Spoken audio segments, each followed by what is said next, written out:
Fala turma, tudo bem com vocês? No vídeo de hoje eu separei 10 curiosidades ou 10 dúvidas ou 10 coisas que você precisa saber sobre desenquadramento do MEI. Então ali aquele microempreendedor individual que estourou ali o seu faturamento e esse faturamento ultrapassou ali, essa pessoa precisa efetuar o desenquadramento, tá? E aí eu vou te passar as 10 maiores perguntas que eu recebo lá no meu portal, né? No meu perfil, perdão, do Instagram. Se você ainda não segue, segue lá nosso perfil, @contador_wellington_ribeiro. A gente tira dúvidas dos colegas lá também. E se você ainda não é inscrito no canal, inscreva-se, ative o sino de notificações para que você possa ficar por dentro de todas as videoaulas que a gente compartilha aqui com vocês, tá bom? E é o seguinte, o fato de eu estar fazendo esse vídeo é porque é uma dúvida recorrente, tá? A gente vê as pessoas que estão fazendo esse processo têm bastante dúvidas. Wellington, eu estou aqui com um microempreendedor individual, ele precisa migrar de microempreendedor para uma microempresa e como que a gente faz esse processo, como que a gente faz?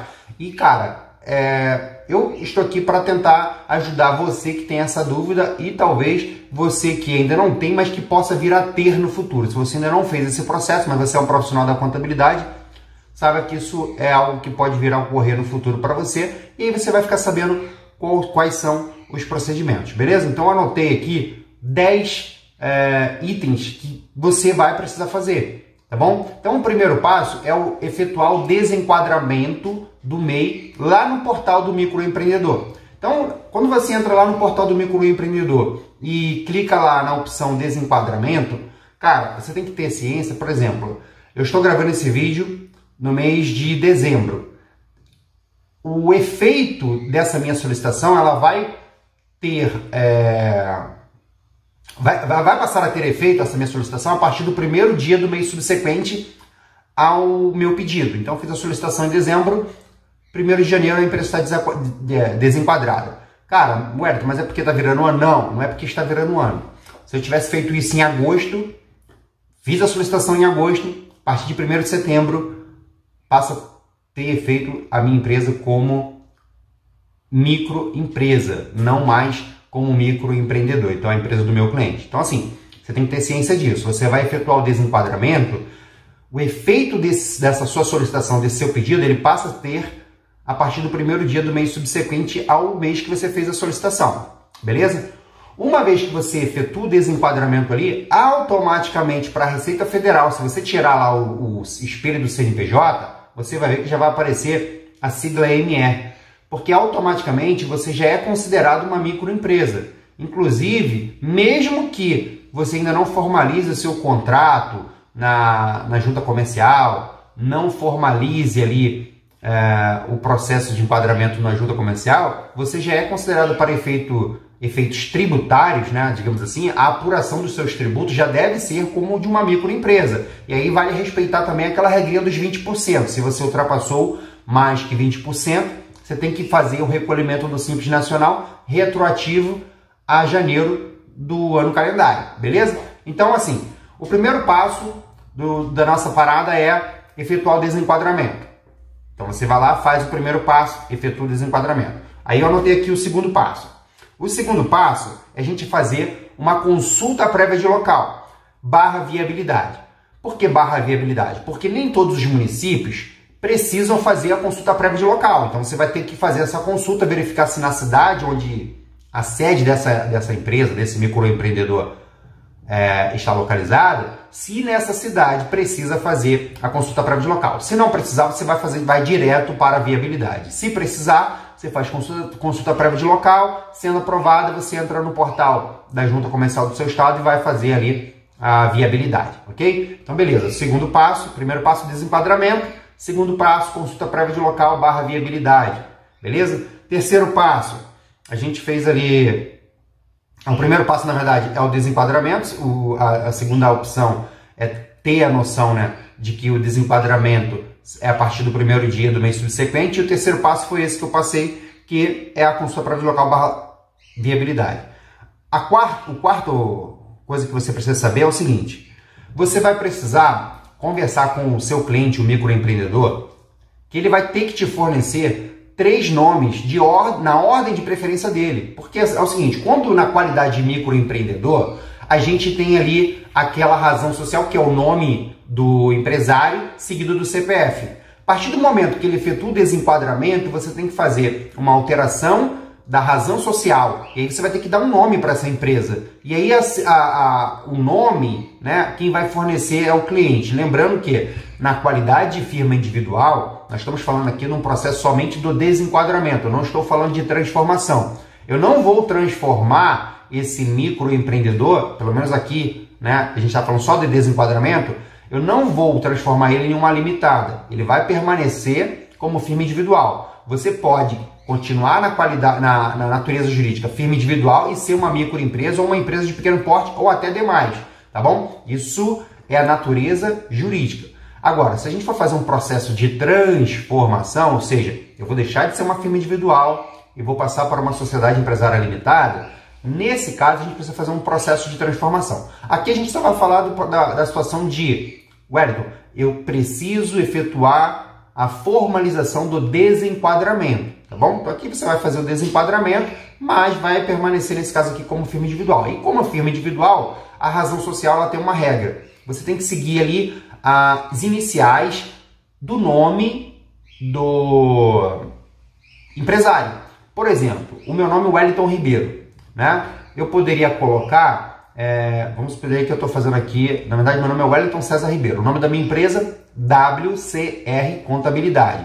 Quando eu iniciei o meu escritório em 2000, na verdade foi 2010, a atividade de contabilidade era permitido como microempreendedor individual. Dentro do portal você conseguia, e eu fiz isso, né? E aí meu nome era Wellington César Ribeiro, seguido do meu CPF. Depois eu tive que fazer a migração para uma limitada, e, enfim. Mas aí como é que seguiu? Como que seguiu a minha empresa? Hoje é uma limitada, né? Mas eu poderia colocar, por exemplo, WC Ribeiro Contabilidade ou WC Ribeiro Serviços de Contabilidade. Eu preciso iniciar com as letras, né, iniciais do meu nome. É obrigatório. Na qualidade de firma individual, você tem que ter. Vamos entender aqui que a pessoa se chama Adriano da Silva Ribeiro. Eu posso colocar AS Ribeiro Serviços de Contabilidade, ou se fosse uma empresa de comércio, AS Ribeiro Comércio D, entendeu? Mas precisa ter as iniciais do nome. O último nome você não vai abreviar, e todas as vezes que a gente tiver também situações como grau de parentesco no nome da pessoa, você não pode abreviar. Por exemplo, sobrinho, neto, filho, né? Não pode. Então, essa foi a nossa dica número 4, das 3 razões sociais, né? Que o cliente vai ter que passar para você, e aí você vai ter que formar ali com as iniciais do nome dele, esse nome.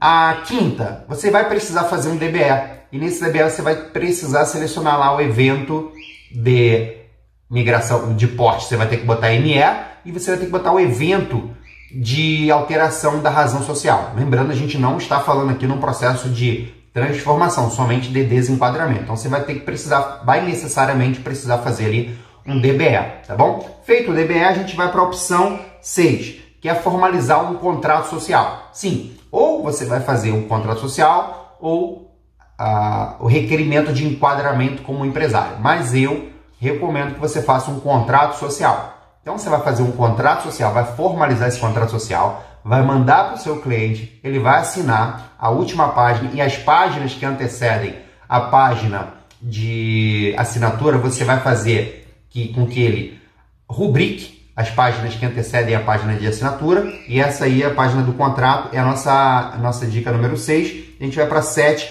que você vai precisar formalizar uma declaração de enquadramento como microempresa. Lembrando que para a Receita Federal você já está desenquadrado, mas para a junta comercial você precisa fazer ali, tem um modelo da própria junta comercial, né?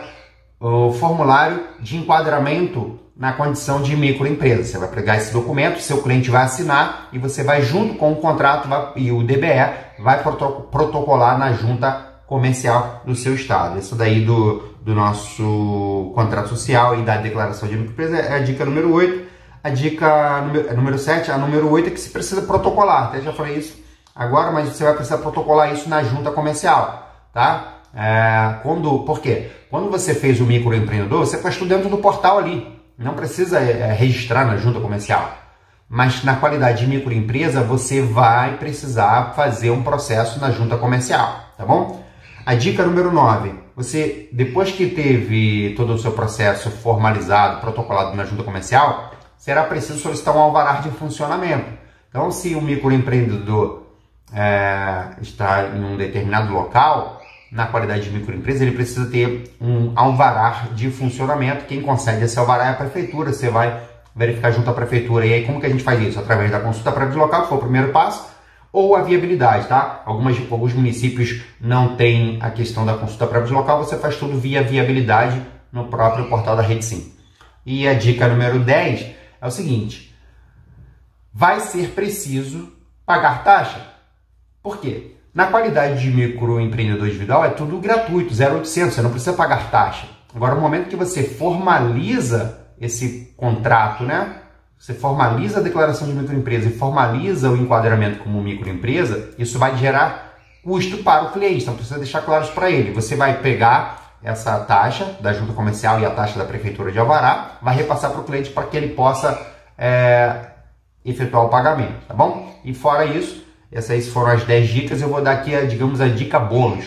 Você vai precisar também de uma procuração, você contador, você vai precisar de uma declaração de autenticidade dos documentos para protocolar isso dentro da junta comercial, e essas foram as dicas bônus, né? E você vai cobrar por isso, porque é um processo de transformação, é como se você estivesse constituindo uma empresa nova, você vai cobrar isso para o seu cliente. Isso é a forma de você ter aí os seus honorários sobre o processo de enquadramento como microempresa. Tá bom, pessoal? Essa foi as minhas 10 dicas, passou um pouquinho, né? Foi bônus aí, acho que ultrapassaram, sobre desenquadramento de microempreendedor. Se você ainda não é inscrito no canal, inscreva-se, ative o sino de notificações, lembrando, nós vamos ter vídeos aqui todos os dias, meio-dia no canal. Se você tiver dúvidas, segue meu perfil no Instagram, lá a gente coloca a nossa caixinha de perguntas. Quando tu vê aquela caixinha de perguntas nos meus stories, vai lá, bota a sua dúvida, eu tenho certeza que a gente vai ajudar e vai resolver a sua dúvida, tá bom? Um forte abraço, uma excelente aula, curta esse vídeo, compartilhe com seu colega contador, inscreva-se no canal, ative as notificações e nos vemos no próximo vídeo.